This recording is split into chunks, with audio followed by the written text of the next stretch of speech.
तो उत्तर प्रदेश की water women के नाम से जाने जाने वाली बदायूं की बेटी, जो कि बदायूं से के बाद 4000 किलोमीटर की लंबी राम जानकी वनगमन यात्रा भी करके आई हैं। हमारे साथ में इसके पूर्व में मैं नर्मदा जी की 3600 किलोमीटर और माँ गोमती की 1008 किलोमीटर की परिक्रमा कर चुकी हूँ। तो पदयात्रा को लेकर मेरा जीवन अब अभ्यस्त हो चुका है। ये मेरी तीसरी बड़ी पदयात्रा में आएगी, उससे मुझे निपटना है। पर किसी भी तरह इन 5 राज्यों की समस्त नदियों के ऊपर योजनाएं बनाकर सरकार से, नागरिकों से, एनजीओ से मदद लेकर उनको लागू किया। पर मुझे ऐसा लगा कि राम सिर्फ प्रतिमा में नहीं है, राम केवल अयोध्या में नहीं है। पहले राम को जान तो लिया जाए कि जो राम भव्यता से अयोध्या में बैठे हैं, ये होना चाहिए।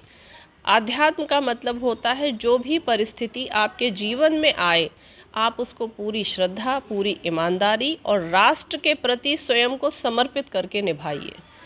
तो ऐसा कोई मेरा व्यक्तिगत प्लान नहीं है। अगर होता तो मैं पर्यावरण को ना चुन के राजनीति को चुनती, क्योंकि मेरी एक बड़ी विरासत भी है। पीड़ा उनकी पीड़ा है, पर कौन व्यक्ति ऐसा है जो बिना परेशानी झेले, बिना शारीरिक मानसिक यातनाएं सहे हुए अपना संकल्प पूरा कर पाया है। अगर हम राम जी की ही बात करें, उन्हीं का सिंहासन था। से जाने जाने वाली बदायूं की बेटी, जो कि बदायूं से 40 किलोमीटर दूर दातागंज से रहने वाले हैं। हालांकि इनका परिवार राजनीतिक भी रहा है और शिप्रा पाठक जो वाटर वुमेन के नाम से जानी जाती हैं, तो इन्होंने प्रकृति के लिए अपने आप को समर्पित कर दिया। और अभी अगर तत्काल की बात की जाए तो कई महीने के बाद 4000 किलोमीटर की लंबी राम जानकी वनगमन यात्रा भी करके आई हैं। हमारे साथ मौजूद हैं। इंडिया वॉइस में बहुत बहुत स्वागत है। जो आपको वाटर वुमेन के नाम से जानते हैं, तो क्या कहेंगी? नर्मदे हर जय सिया राम। मुझे लगता है जल को लेकर जो मेरा समर्पण है, उसी के कारण ये नाम दिया गया है। और जो भी हो, अगर जल से संबंधित कोई नाम है तो प्रिय लगेगा ही। अच्छा, क्या लगता है, आपने 4000 किलोमीटर की जो राम जानकी वनगमन यात्रा की है, उसमें बहुत सारी समस्याएं आई। आपके काफिले पे एक हमला भी हुआ, जिसमें आपकी गाड़ी भी क्षतिग्रस्त हुई थी। क्या कहेंगी, कितनी आपको समस्याओं का सामना करना पड़ा? पहले तो ये मेरी पहली पदयात्रा नहीं है, मैं आपको बता दूं। इसके पूर्व में मैं नर्मदा जी की 3600 किलोमीटर और माँ गोमती की 1008 किलोमीटर की परिक्रमा कर चुकी हूँ। तो पदयात्रा को लेकर मेरा जीवन अब अभ्यस्त हो चुका है। ये मेरी तीसरी बड़ी पदयात्रा थी, जो अयोध्या से रामेश्वरम 4000 किलोमीटर की थी, जिसे हमने 105 दिन में पूरा किया। उत्तर प्रदेश, छत्तीसगढ़, मध्य प्रदेश, महाराष्ट्र, कर्नाटक, तमिलनाडु, इन राज्यों को पार करते हुए हम रामेश्वरम पहुँचे थे। जहाँ तक हमले की बात है, तो देखिए, हर अच्छे कामों में कुछ न कुछ व्यवधान आते हैं। जब श्री राम जानकी के काम में व्यवधान आया था और पंचवटी में उन्हें भी रावण मिल गया था, तो मैं तो बहुत सामान्य स्त्री हूँ और मैं मानसिक तैयार थी कि जो भी चुनौती मेरे मार्ग में आएगी, उससे मुझे निपटना है।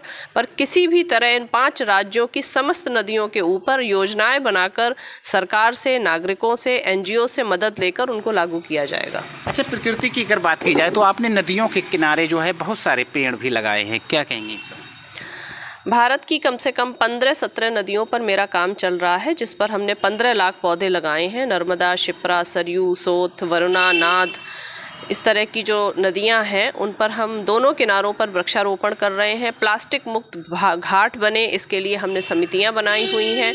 और अपनी इस अभी वाली पदयात्रा पर भी हमने अपनी छोटी छोटी समितियां हर एक नदी के ऊपर बनाई हैं, क्योंकि प्रति व्यक्ति जब तक जागरण नहीं आएगा, तब तक आपको एक बहुत बड़ा बदलाव देखने को नहीं मिलेगा। जिस तरह से देखिए, 22 जनवरी के महीने में पूरा देश अयोध्या जा रहा था, आप जो है राम जानकी वनगमन पद यात्रा पर निकली थी, तो कैसे ये मन में विचार आया कि पूरा देश अयोध्या जा रहा है, आप राम जानकी वनगमन यात्रा के लिए निकली थी? बड़ा अच्छा प्रश्न आपने किया। ये बात सही है कि आज का युग एक लाइमलाइट युग है। हम जो है बहुत चकाचौंध वाला जीवन जीना चाहते हैं, उसी की तरफ भागते हैं। 22 जनवरी का आमंत्रण मेरे पास आ चुका था। मुझे सूचना थी कि मुझे वहाँ रहना है।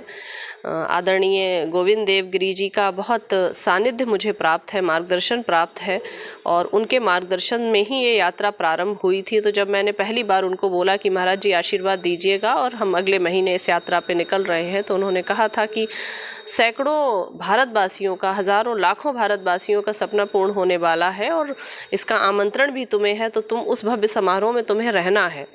पर मुझे ऐसा लगा कि राम सिर्फ प्रतिमा में नहीं है, राम केवल अयोध्या में नहीं है। पहले राम को जान तो लिया जाए कि जो राम भव्यता से अयोध्या में बैठे हैं, उनको अयोध्या में भव्यता से बिठाने के लिए 500 साल की वो लड़ाई क्यों लड़ी गई। इसका मतलब है कि राम बहुत असामान्य, बहुत विलक्षण, बहुत विराट व्यक्तित्व हैं और राम को यदि आपको जानना है तो आपको राम का वनगमन जानना ही पड़ेगा। आपको ये समझना पड़ेगा कि राम ने वनवास में ऐसा क्या क्या किया था जो उन्हें मर्यादा पुरुषोत्तम राम कहा जाता है। जी बिल्कुल, हमारे साथ जो 4000 से भी लंबी यात्रा करके राम जानकी वनगमन यात्रा करके लौटे हैं, वो उनसे अभी बात की। ये थी वाटर वुमेन के नाम से जानी जाने वाली बदायूं के दातागंज की बेटी, जिन्होंने पूरे उत्तर प्रदेश ही नहीं देश और विदेशों में भी नाम रोशन किया है।